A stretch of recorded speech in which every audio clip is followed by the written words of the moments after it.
A veteran of the United States Navy, our next guest served as a submariner and a diver, taking part in multiple deployments in support of the global war on terrorism.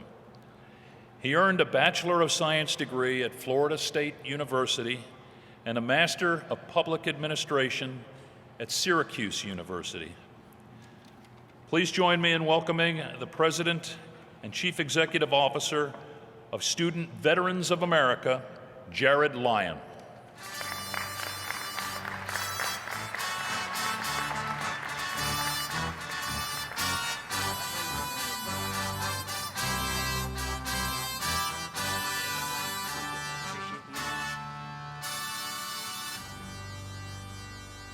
Thank you for the kind introduction. Over the past year, I've traveled quite literally around the United States and around the world. We've heard from some of our comrades from the United Kingdom and from Canada, and I've recently returned from London, where I attended an international thought leadership summit on the invisible wounds of war and military transition, where our three countries came together to come up with solutions. Our comradeship goes well. I also would like to thank each of you for keeping me out of Washington, D.C. for one more day. Thank you all very much for that. You don't have to clap too loud for that one, that's okay. But I'm a proud member of the Veterans of Foreign Wars and the American Legion, and my good friend John Rowan, the National President of Vietnam Veterans of America, is here with us on the stage as well. And I always love to say that the best gift I ever received in my life was from a Marine who served in Vietnam, my wife's father. I'd also like to salute, give it up for my wife. Do well for me when I return home. Thank you. I'd like to salute Commander Rystad for his decisive leadership over this past year, as well as share a special thanks to a few individuals who worked tirelessly at your office in Washington, D.C. John Kamen from your Veterans Employment and Education Division, Jeff Steele from Legislative, and for the man from the greatest state of Massachusetts, my home state, your Executive Director, Mr. Lucelli. It's okay, those folks like champions back there. It's a tough place in Indianapolis to say that, I suppose. So we all know what it's like to stand watch in the military, and your fierce advocates in your DC office and on your national staff are standing watch always, making sure to fight for good policy ideas and to prevent bad ones from happening. They're some of the finest humans that I've ever had the chance to work with, and I'm honored to work alongside them in DC. Student Veterans of America is a bit unique from the American Legion in the sense that our DC office and our national headquarters are in the same building, just a few blocks from your DC office, just downtown, which is how I've gotten to know your team there so well. Whenever you all might visit the nation's capital in the future, I'd encourage you to look us up at Student Veterans of America's headquarters and stop by to say hello. And joining me is the woman who runs our DC office, our Vice President of Government Affairs and an Iraq War veteran of the United States Army, Lauren Augustine. Thanks for joining me, Lauren.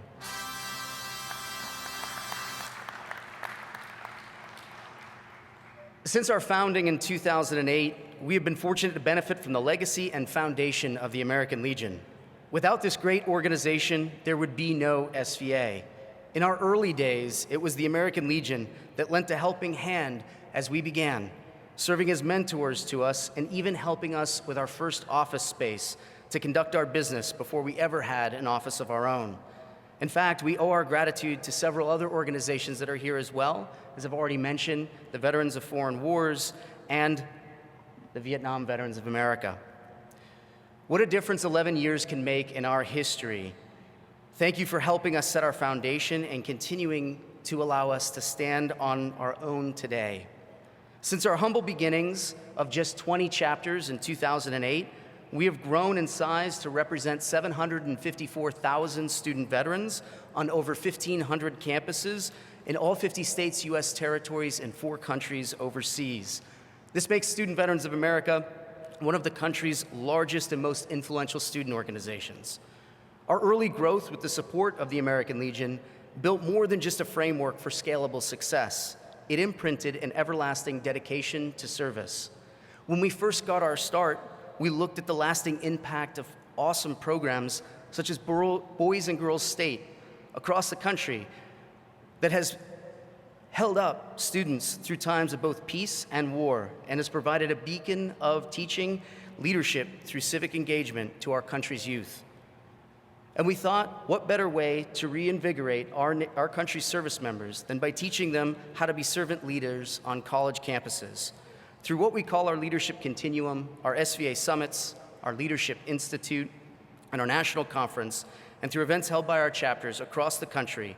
Student veterans are stepping up as leaders that we know they can be for our country.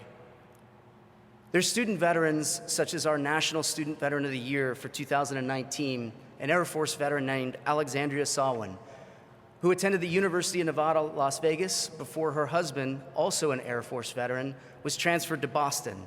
And she's getting ready to start her junior year as a biology major on the pre-medicine track at Boston College. Alex's story is not too dissimilar from my own, and I can say with confidence that I would not be where I am today without the support of Student Veterans of America and organizations like the American Legion. I first joined the United States military on August 5th, 2001. I joined a peacetime military, but it was while I was in Great Lakes, Illinois for basic training for the Navy that evil men, hell-bent on destroying the very fabric of our nation, brought down the Twin Towers and attacked the Pentagon.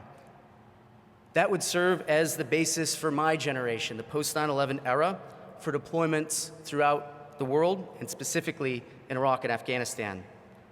Like the majority of today's service members, I decided to pursue an education after separating from active duty service. In fact, nearly 3 out of 4 members of the United States military wind up in a college classroom today within 7 months of separating from active duty. It's quite literally the front door to not only the VA, but to membership in outstanding organizations like the American Legion. Unlike my personal experience with the GI Bill, I used mostly the Montgomery GI Bill. Today's student veterans get the benefit of what is commonly known as the Forever GI Bill, an education without an expiration date. Without you and the support of the American Legion, there would be no Forever GI Bill.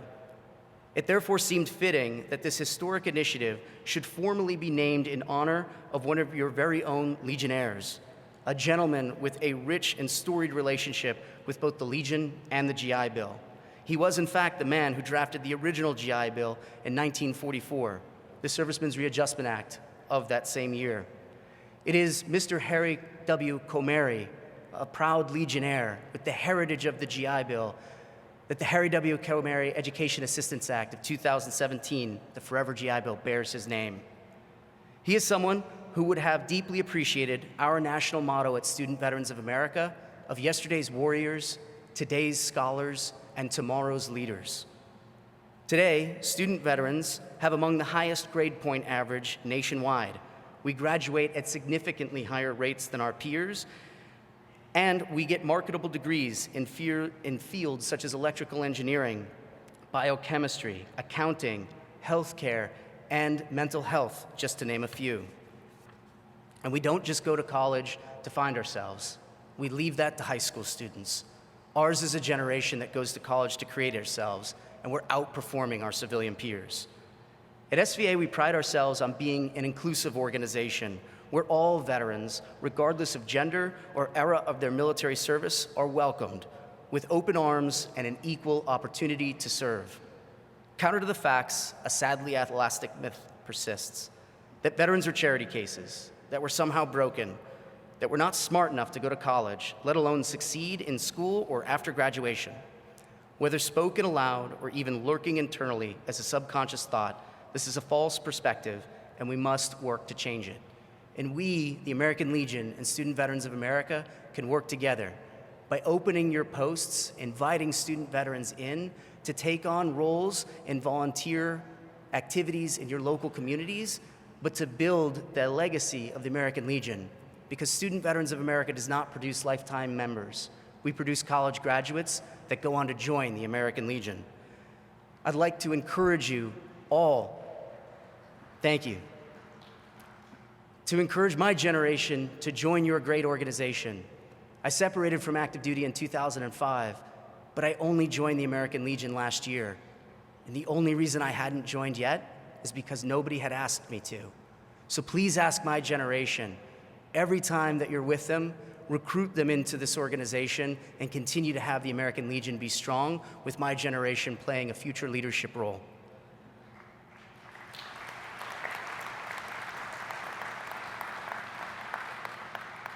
I'd like to thank each and every one of you for the difference you've made and will continue to make in both the lives of individual students and their SVA chapters, and for our nation by fostering the next greatest generation. I do not have the fanciest of plaques, but I'd like to present your National Commander with a token of our appreciation, our National Headquarters Challenge coin. Inscribed on the back is a simple notion that any nation that makes a great distinction between its scholars and its warriors will have its thinking done by cowards and its fighting done by fools.